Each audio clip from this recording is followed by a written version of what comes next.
You are walking down a hallway, perfectly normal.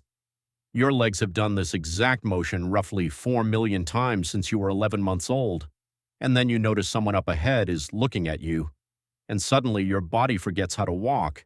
Your arms don't know where to go. Do they swing? How much? You become aware of your own knees for the first time in your life. One leg starts to feel slightly longer than the other, which is not true, but it feels true, and now you are walking like a marionette being operated by someone who has only ever seen humans in photographs. This moment is small. It lasts maybe 10 seconds, but it reveals something genuinely strange about the relationship between your mind and your body, something that has nothing to do with being awkward and everything to do with two ancient systems in your brain that were never designed to share control of the same task. Here is what your brain is doing the other 99% of the time you walk. Nothing. And that is not an exaggeration.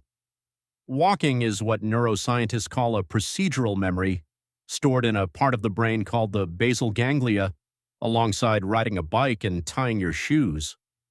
Once a movement becomes procedural, your conscious mind is almost entirely uninvolved.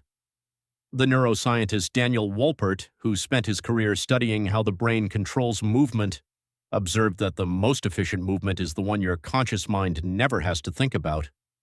Balance, weight shift, arm swing, foot placement, all of it runs on autopilot, while your conscious mind is free to think about dinner. You are constantly falling forward and catching yourself dozens of times a minute, and you have never once had to think about how. Until someone looks at you. The moment you register that you are being watched, an entirely different system switches on. Psychologists call this the spotlight effect, a term coined by researchers Thomas Gilovich and Kenneth Savitsky, who studied how dramatically people overestimate how much others are paying attention to them. In one study, participants wore an embarrassing t-shirt into a room of strangers. They guessed half the room would notice. The real number was closer to 20%.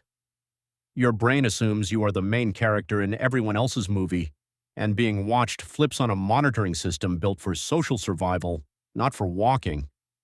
That system lives largely in the prefrontal cortex, the part of your brain responsible for self-awareness and predicting how others perceive you. The problem is the prefrontal cortex was never meant to manage walking. It is slow and deliberate, built for reasoning, not for the lightning-fast automatic sequencing your basal ganglia handles effortlessly. So the slow system tries to take manual control of a process running perfectly well on autopilot. And it breaks. Just a little. This is a documented phenomenon called the centipede effect, named after a fable about a centipede who walked beautifully until asked how it coordinated all those legs. It stopped to think about it and could no longer walk at all. Golfers call this the yips. Musicians call it choking. You call it the longest 11 seconds of your day. Research building on the ironic process theory, developed by psychologist Daniel Wegner, found something almost cruelly poetic. The moment you try not to think about something, your brain has to first locate the thing in order to avoid it. Tell yourself, do not walk weird, and your brain has to generate a model of weird walking just to steer clear of it. You end up simulating bad walking as a side effect of trying not to. Your arms become Exhibit A. Normally, they swing opposite your legs, a pattern so automatic that babies develop it before they can talk. The moment your prefrontal cortex starts micromanaging, that swing becomes a decision instead of a reflex. There is a physical layer too. The instant you register social observation, your sympathetic nervous system activates, the same branch responsible for the racing heart before a presentation. Cortisol and adrenaline tick upward. Muscles in your shoulders and jaw tense slightly for no functional reason at all. Researchers studying social anxiety have documented measurable changes in gait, specifically triggered by the awareness of being watched, even in people with no clinical anxiety whatsoever. Your body treats a hallway stranger as a low-grade evolutionary threat, because for most of human history, being watched by an unfamiliar member of your group could genuinely mean evaluation, judgment, or exclusion, and exclusion back then mattered.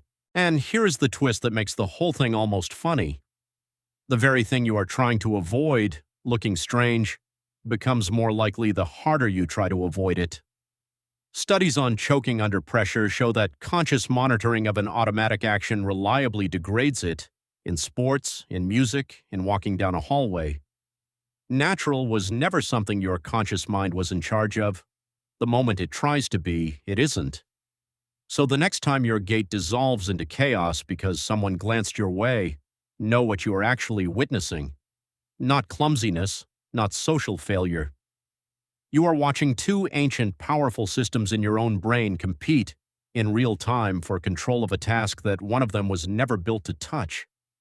Your basal ganglia spent a lifetime building a silent, flawless 4 million rep walking machine, and your prefrontal cortex, the moment it sensed an audience, walked up and pressed every button at once because some long-buried part of you still believes that being seen by another person is one of the most important things that can happen in a day. In a strange way, it still is. The same circuitry that trips you up in a hallway is the circuitry that lets you read a room, notice when someone needs comfort, sense tension before a word is spoken. The clumsiness is simply the cost of having a brain that takes other people seriously.